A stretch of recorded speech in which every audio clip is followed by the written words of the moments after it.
Where would you rank the current offense? And I get this. I know it's on paper. Okay? So we're going on May 19th. Okay? May 19th. I get it. Where would you rank this offense? A.J. Brown, Devontae Smith, Dallas Goedert, Miles Sanders, and a top-flight O-line. Quez Watkins, part of it, with depth. Where would you rank the offense?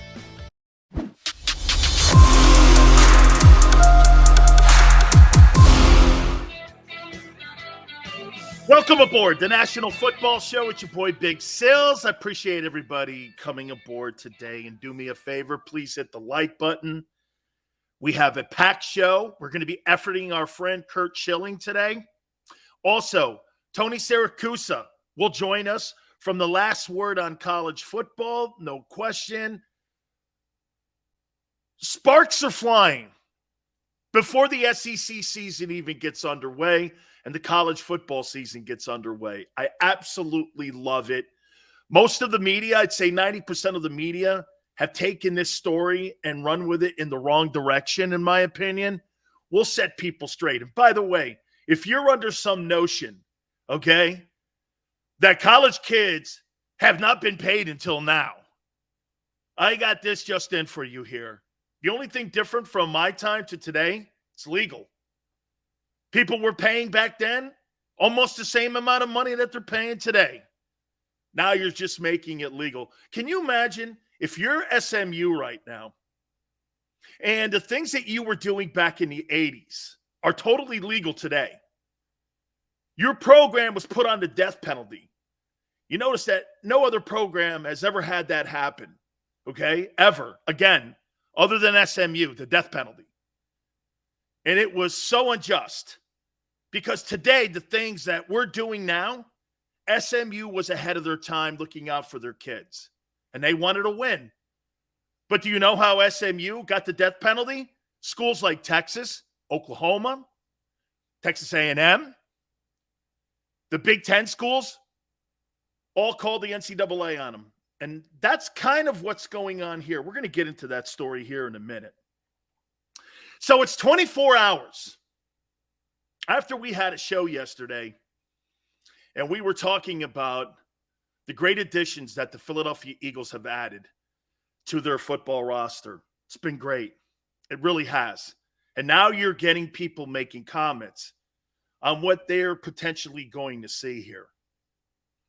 Brandon Graham made a comment either today or yesterday it was, where he said that Jonathan Gannon, let me quote it here, is going to open it up.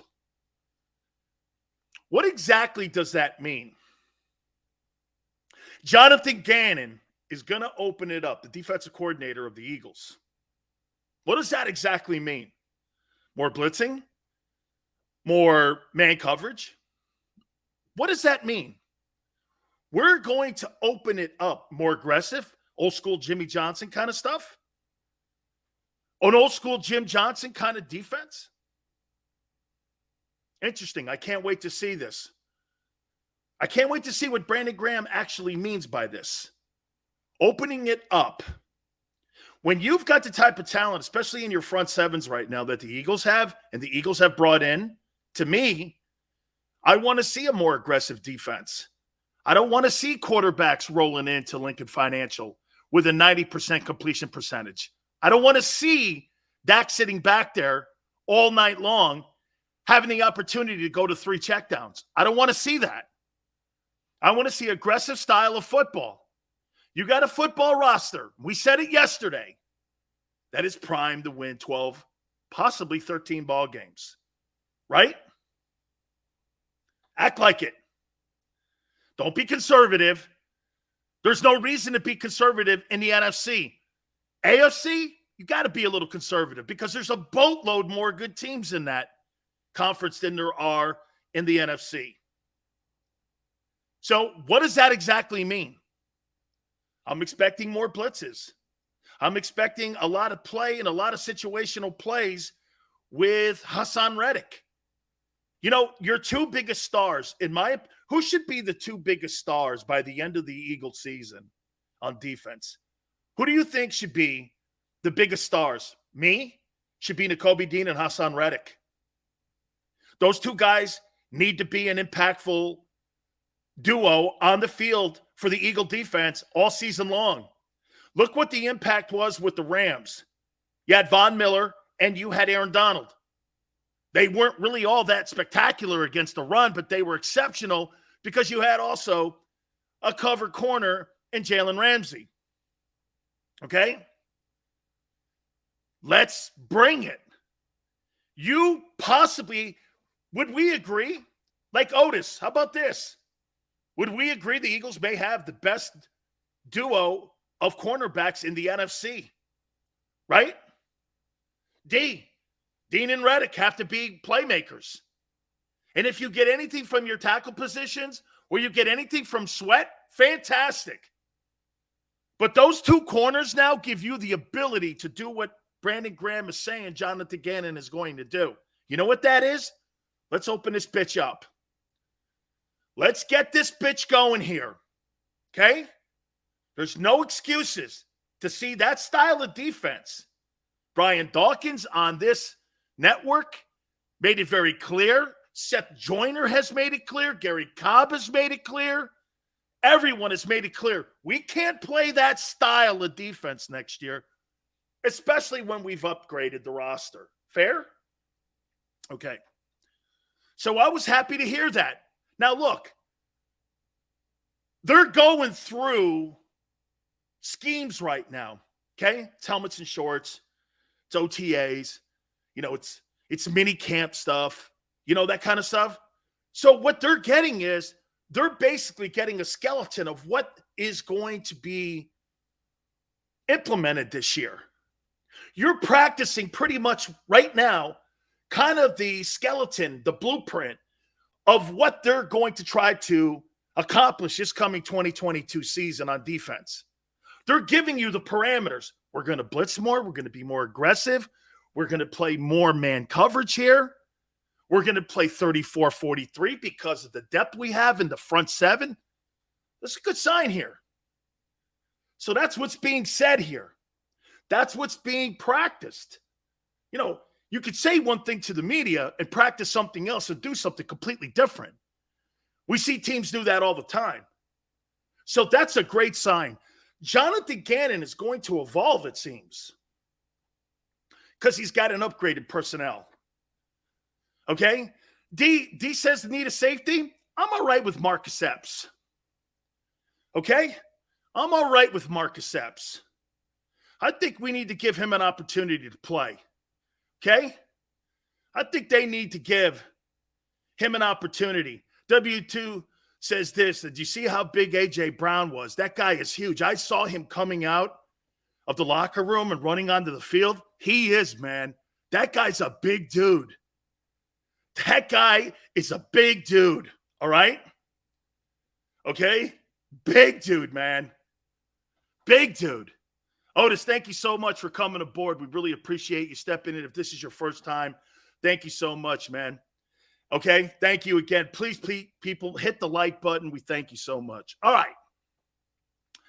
I want to have a little fun today. Big Silz does a lot of homework here. Okay? By the way, we're efforting our friend Kurt Schilling today. And Tony Siracusa from the Last Word on College Football. That'll be in hour number 2, 4:30 Eastern time. We're going to try to get our friend Kurt Schilling on the program today. Kurt said, let's see if we could try to make it happen today. So we're going to go ahead and try to make that happen here. Maybe I just got a text here. And let's see. Let's try it. Okay. So, yeah, Xander, just give him a call. He just texted me. See if we can make it happen maybe like at maybe 5:30 Eastern. Let's see if we can make that happen. So Kurt just texted me. I don't have a problem opening up the first hour of the show, and it's all us. Okay? Thank you, Otis. I appreciate you being part of this here, man. All right. Let's have some fun here. Where would you rank The Eagles' offense with the other 32 NFL teams, where would you rank the current offense? And I get this. I know it's on paper. Okay? So we're going on May 19th. Okay? May 19th. I get it. Where would you rank this offense?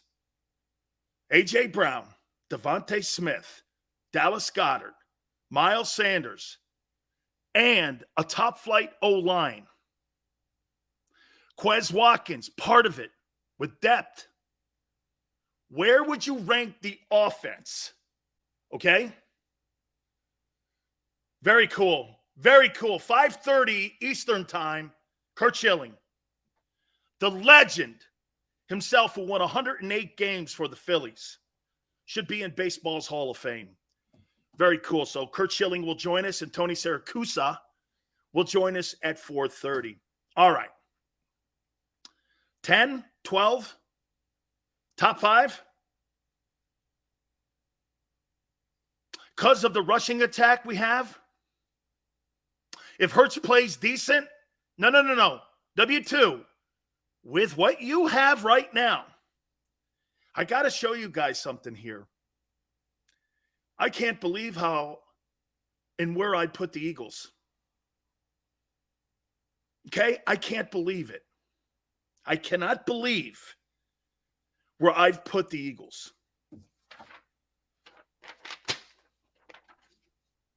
This is offense. This is not the team. This is not the coaching staff. I think you may be shocked. Here we go. Please hit the like button.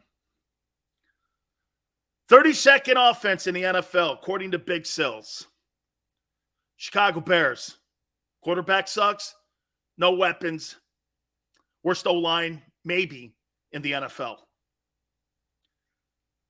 31, Texans. Mills. Okay. Trade away DeAndre Hopkins. And you traded away a top 5 quarterback. I mean, I don't know where you're going. 30, Panthers. Christian McCaffrey, I can't count on him. Constantly banged up. Very little in the passing game. Sam Darnold, I don't know. Draft a kid, too. I'm not really looking at Matt Rule and going like this. Boy, I'll tell you what. You know that contract that David Tepper gave him, the owner of the Panthers? Somehow I'm being underwhelmed here. Okay? I am clearly being underwhelmed here. 29, I think you're shocked when I say this. Seahawks. I've got the Seahawks here. Come on, man. Geno Smith, Drew Lock, and nobody. Rashad Penny. DK Metcalf, okay. O-lines and tatters. I don't see it. 28, Falcons. Marcus Mariota. Now, you do have some components that you can look at with future. They get a wide receiver. They also, Kyle Pitts from a year ago, quarterback position in the O-line. I don't see it. I don't see it in Atlanta. They move off of Matt Ryan. I'm putting the top 32 offenses in the NFL. Wait till you see where the Eagles land. Also, your favorite football team, you may agree or disagree. Number 27, I got the Steelers here. Revamping the O-line. I do like Najee Harris. I think Najee had, if I'm not mistaken, right, Xander? I think he was over 1,100 yards last year. Not a bad year for a rebuild O-line and a quarterback who was shot in Ben Roethlisberger. But that whole offense has to be revamped. They've done a nice job at retooling the O-line. They'll figure out the wide receiver position, but the quarterback position is still a question mark in Pittsburgh. How funny is that? Pittsburgh has a question mark. They haven't had one in 17 years. They got one now going into 2022. 26, I got the Jets. Zach Wilson, not sold. Just not sold. Okay. We'll see. 25, I've got the Lions. There's some components there. Jared Goff isn't terrible. He's just terribly inconsistent. He'll go through a stretch of games where he'll look unbelievable for 5 games, and you'll go like this. This guy's spectacular. And then all of a sudden for the next 3 games, you're like this. This guy's got a lot of Carson Wentz in him. Wentz will look insane against like the Patriots. He'll kill the Bills and then just, all over himself against the Jaguars. And you're like, how can that be? Or that horrific 8 minutes of football versus the Titans. You're like, that's the worst football I've ever seen a quarterback play. It really was. Carson Wentz last year against the Titans, there was like 8 minutes of football that was maybe the worst 8 minutes of football I've ever seen a quarterback in the NFL ever play. I think you may be shocked here. Patriots are 24. Mac Jones, I don't know. Mac Jones is, I don't know, you see him being better than Kirk Cousins? Okay, and you know what? And you know why I bring up Kirk Cousins? I think Kirk Cousins is the floor before you start to get to the elite guys. Okay? That's how I look at Kurt and why you hear me bring him up. And why you hear me, always start there. Because I think then you go up. I don't see Mac Jones being better than Kirk Cousins, right? I mean, he's like a Sam Bradford kind of guy. Or, I don't know. I don't know do you see greatness in Mac Jones? I see good. I see stable, protect the ball. How about this? Would this be fair? With Mac Jones, I do this. Okay? You know what? Would this be a fair comparison? I see Chad Pennington.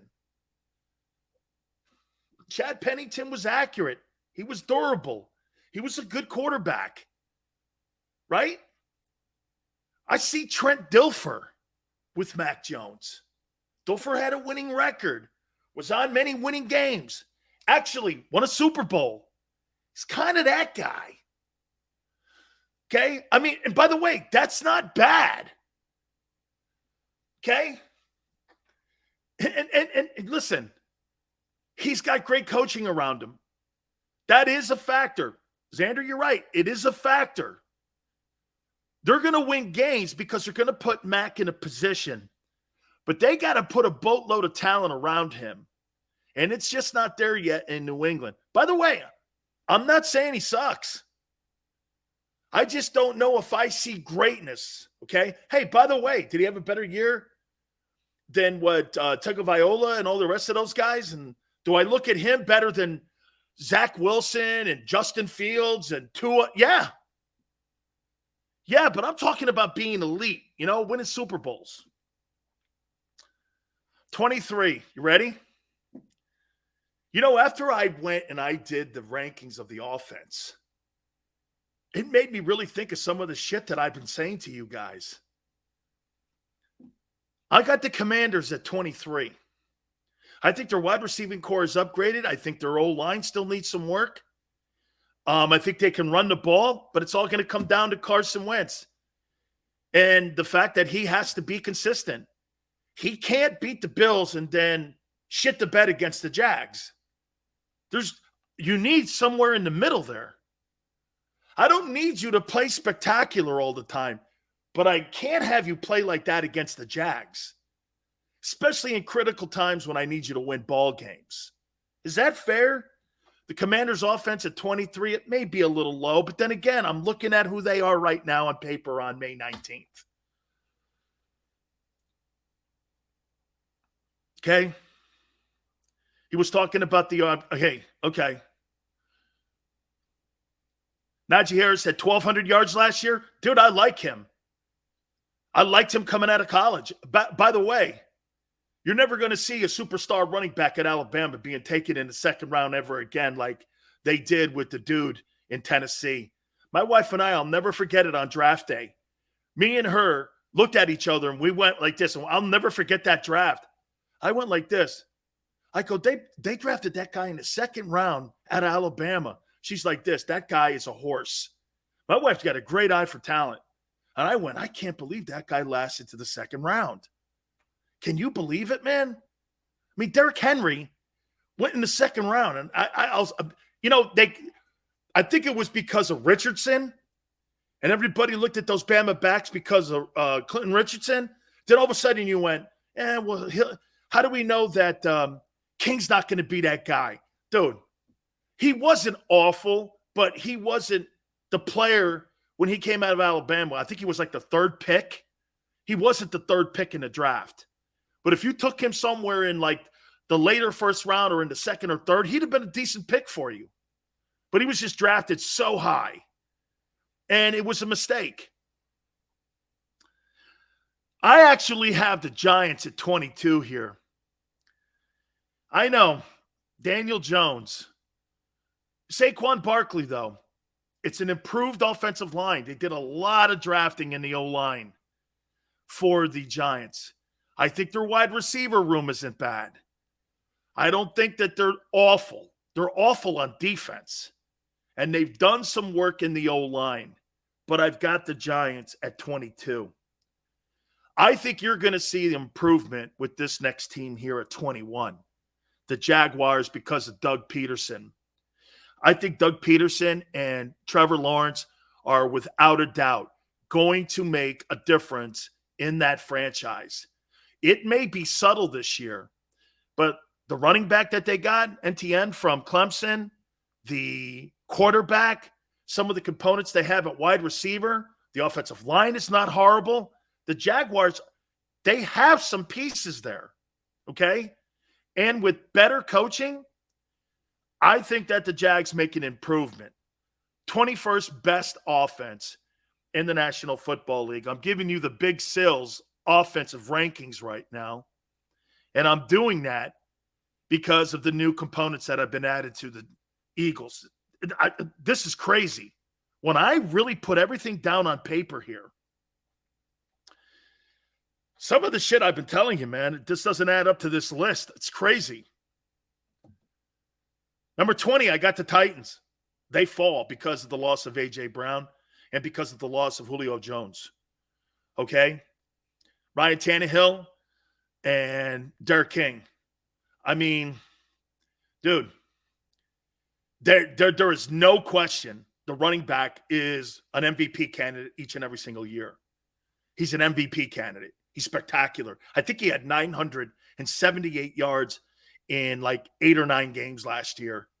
Guy was on his pace to have a 2,000-yard rushing season. He may have broken, because of the extra game, he may have gotten 2,100 yards.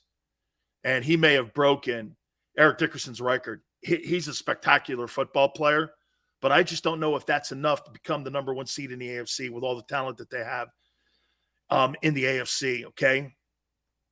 I just don't think they do. 19, I got the Dolphins. Dolphins are now a top 20 offense. Tyreek Hill, Jalen Waddle, they can run the ball. They get the offensive tackle from the Saints. It's all going to be on the play of Tua. I think Tagovailoa has a decent year this year. I like what they're doing in Miami. I want to see it implemented on the field, but paper-wise, they've made massive improvements. Don't have a bad tight end either. That's a good-looking group. That's the kind of football team, that Miami team, that could actually make some headways, okay? And after the first 4 weeks of the season, you may be doing this. That Dolphin offense looks pretty good. It's all going to be how they get out of the gate. Running the football, play action has to be something that is being implemented in Miami because he needs that. Tua, if you go back to Tua and you go back and watch him and you watch what they did at Alabama, play action was enormous. Play action is a staple in the Alabama offense. Okay? One thing Saban has not gotten away from, he wants a power team. He doesn't like the finesse teams. That's why play action will always be implemented in that Alabama offense because it protects the quarterbacks and keeps them safe. You start getting away from play action and you start becoming a finesse offense. I think sometimes this is what really got into the way of the Steelers becoming that dominant team again. Okay? They made their bones, just like the Eagles have made their bones running the ball. The reason that the Philadelphia Eagles have 14 playoff wins since 2000 ain't because you have a ton of wide receivers that have played for you. It's because you've had a ton of great old linemen. Think about that, for instance. Think of this for a second. You would say this, right? The Philadelphia Eagles have had more star offensive linemen than any other position on the team and in the organization since 2000. Is that fair? You've had more star offensive linemen. You've had a few wideouts that were decent. You've had some defensive players that were good. But you have had Hall of Fame guys play for you, okay, in that old line. You got an offensive lineman right now that's going to go to Canton. I mean, you got another guy who may end up going to Canton at the left tackle position, okay? It's the number one position in Philadelphia. It's not wide out. You've had some good running backs. That's a fair comment. But you haven't had the running backs like you've had in the O-line. Tight end too, East Side Monster. You've had some really good tight ends. What's the kid's name that was with Donovan? Was it Chad Lewis? Was Chad Lewis there before Zach Ertz? Is that the kid's name? What up, Fred? Didn't it go like Chad Lewis, Zach Ertz, and now you got Dallas Goedert? It's pretty good. It's pretty good, man. Yeah, I mean, that's a pretty good transition there. Those three guys, okay, over your last 25 years, that's pretty good, man. It's pretty good stuff there. All right. I can't believe I put this down this low. Jess, that O-line has been tremendous. I got the Vikings at 18. Justin Jefferson, Thielen, tight end's not bad. Running back, okay? Quarterback. Offensive line needs some work, though. That's why I put it a little lower. Okay? And look, I'm not trying to stir shit here. I'm just looking at with the roster and the depth chart. I got the Vikings 18th. But I'm not talking about the defense right now. I'm talking just about that offense. Hey, Jess, listen. I'm with Xander. I think they're gonna battle Green Bay this year for the North. I do. Oh, Chris, I'm gonna get to Saban in a minute. Number 17. I can't believe where I'm at already, and I haven't mentioned the Philadelphia Eagles. 17, the Colts. Address the wideout position. Jonathan Taylor turned out to be a hell of a back, 1,800 yards. They bring in Matt Ryan. Offensive line is good.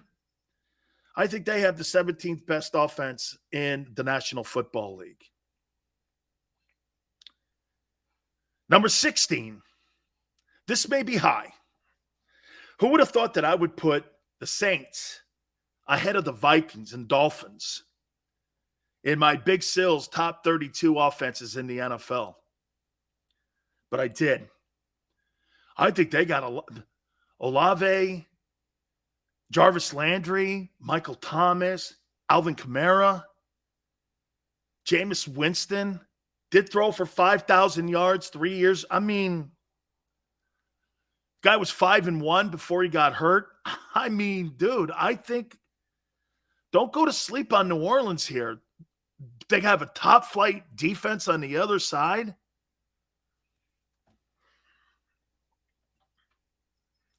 Number 15, the Arizona Cardinals are 15. Kyler Murray, DeAndre Hopkins. I think A.J. Green is still there too, if I'm not mistaken. Connor running the ball. O-line, I would like to see a little bit more. Okay?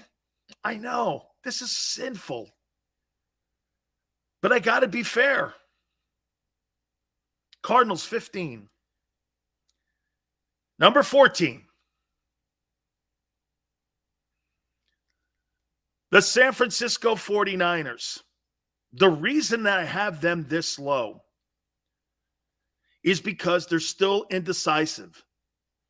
Okay? Hey, W2, I'm stunned where I'm at right now. I can't do things just to get people upset. I've got to have some credibility here. But I think the decision of them flip-flopping and not thinking Trey Lance or Jimmy Garoppolo, I think that's a problem in San Francisco until they solidify that.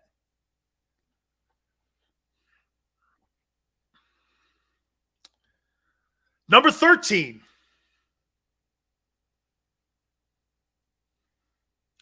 The Baltimore Ravens. Who's playing wideout? Who's helping Lamar run the ball? Okay? He's a fabulous talent. They got a really good O-line. It's a great organization, and they got a great play-calling coach.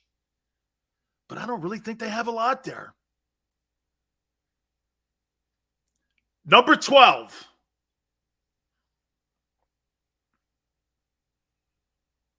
The Las Vegas Raiders. Added Devontae Adams. They got Hunter Renfrow. They can run the ball. They got a top-flight quarterback.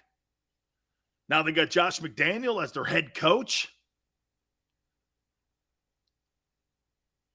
I can't believe where I'm at already.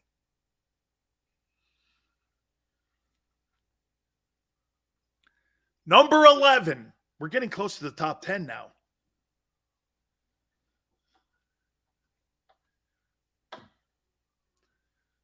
The Denver Broncos. Judy. Russell Wilson. Not a bad running game. Good in the O-line. Not spectacular. I have them 11. I'd like to see more of an addition to the tight end position. Here are now the top 10 teams in offense in the National Football League with Big Silz. Number 10.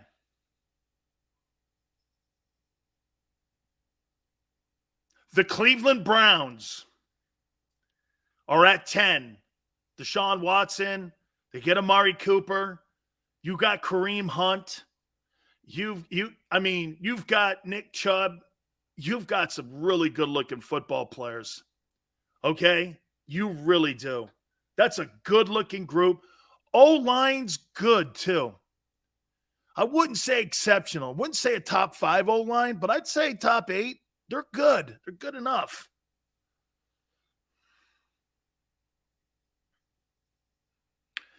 At number 9, the 9th best offense, according to Big Silz,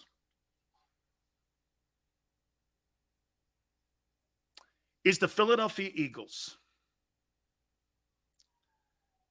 A.J. Brown, Dallas Goedert, Devontae Smith, Quez Watkins, and the second best O-line or the first best O-line in all of football.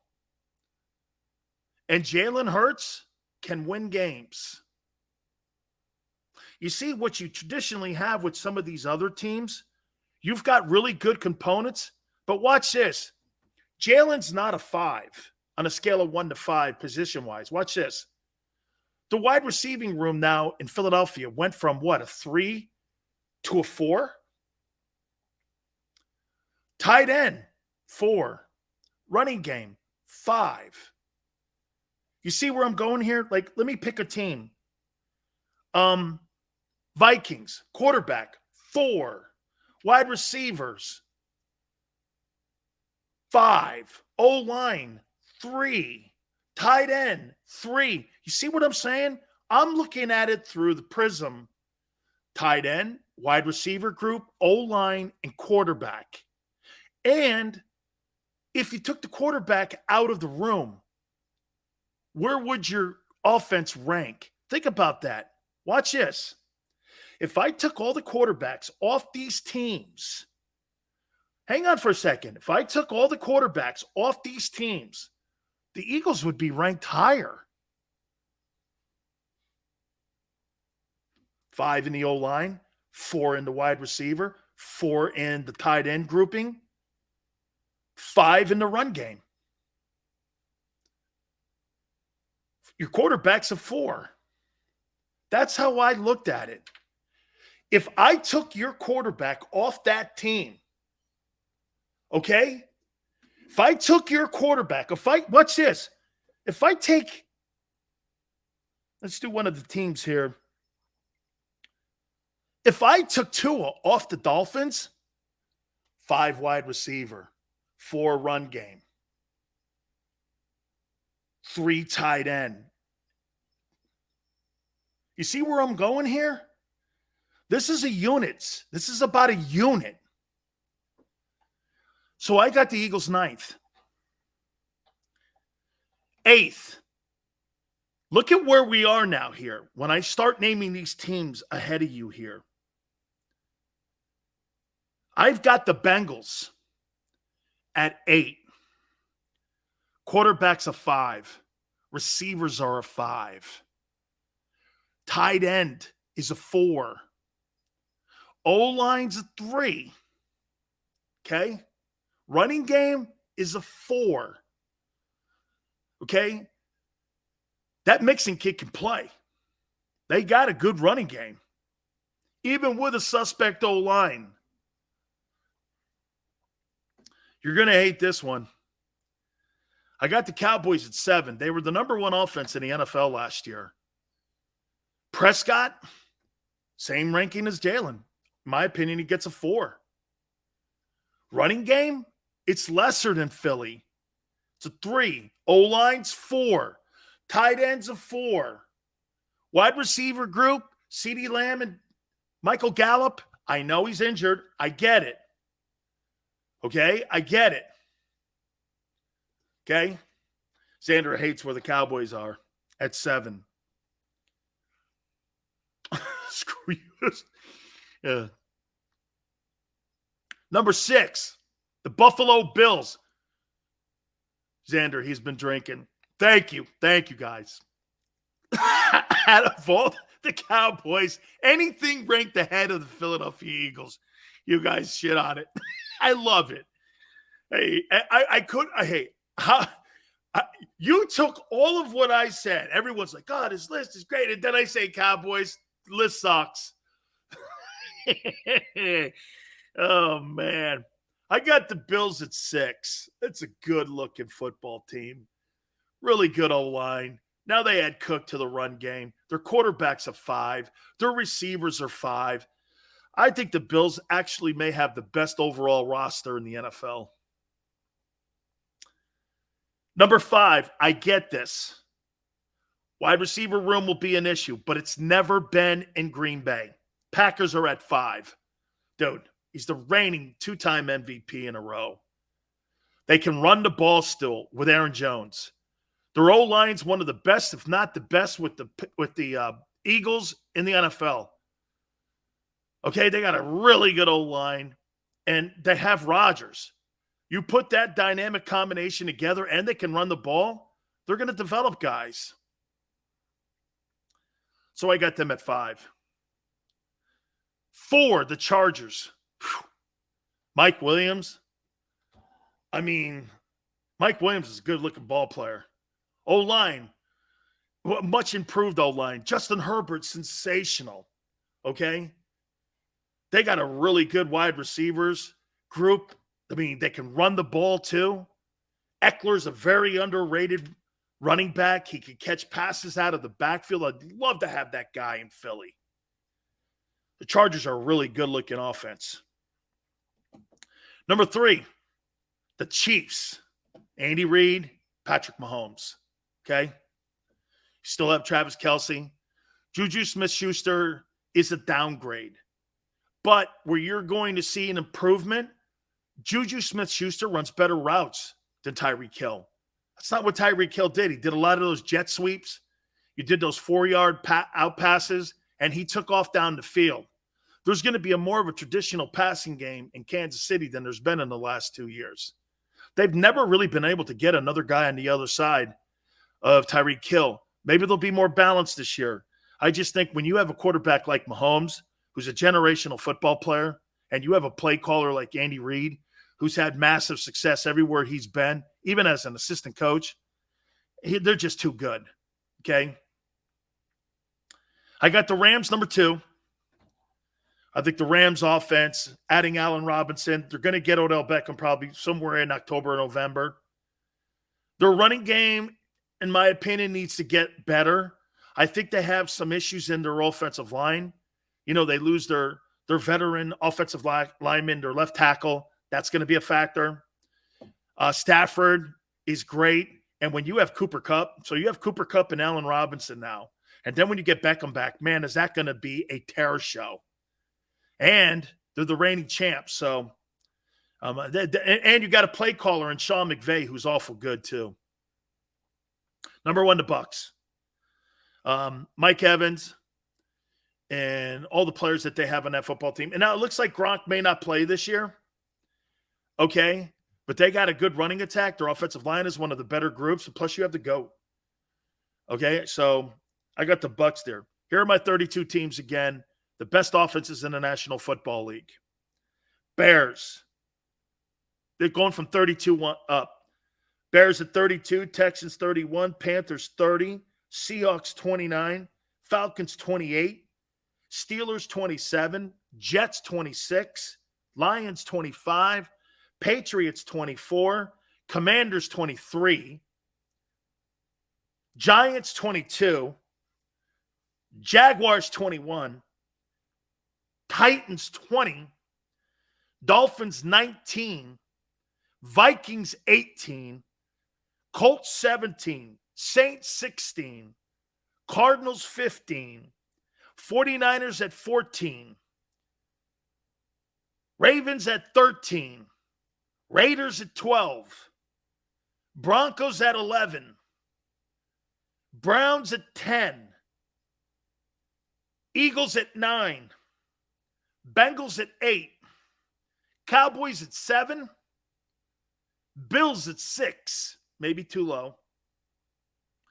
You could maybe change Bills and Packers. Packers at 5, Chargers at 4, Chiefs at 3, Rams at 2, and Buccaneers at 1. That's my top 32 offenses in the National Football League. Xander says, Bills, Cowboys, Bengals, you botched. Rest, I agree. Let's hear your thoughts in on this. I got the Eagles 9th.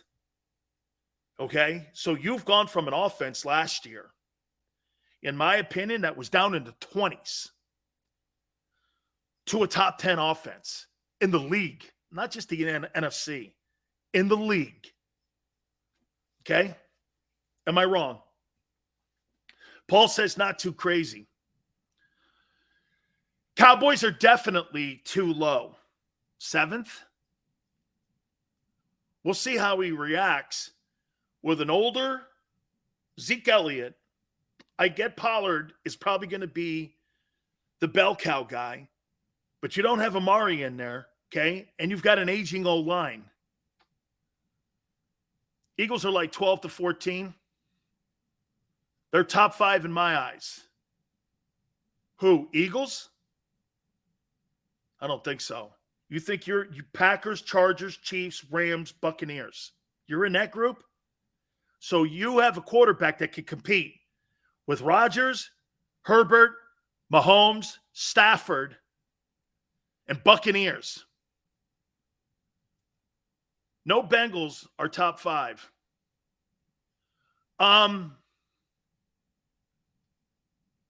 Their O-line's terrible. You can't have a quarterback get sacked 9 times and think he's going to survive. He was sacked 9 times in a playoff game and then 7 in the Super Bowl. Okay? I want to see that group play this year. You know they've changed 4 of the 5 O-linemen out? We'll see how that continuity plays out. They got to need a lot of mini camps and OTAs before they get into training camp. You know what? I would say this to you. It takes almost as long to develop an offensive line as it does a quarterback. Realistically, it's pretty decent list. Each team is a spot or 2. Right. That's probably right. Eagles can get to 7, depending on, Carlson, depending on the play of the quarterback, of course, and the health of the team. Cowboys O-line, not the same. Agree, William. Agreed. Older and losing players in the offensive line, okay? Remember something. The Cowboys were the number 1 offense in the league last year. I know some of those were empty calories because they were behind in games sometimes. Okay? Right? So, you don't think that really having a top 10 offense, that's quite an improvement.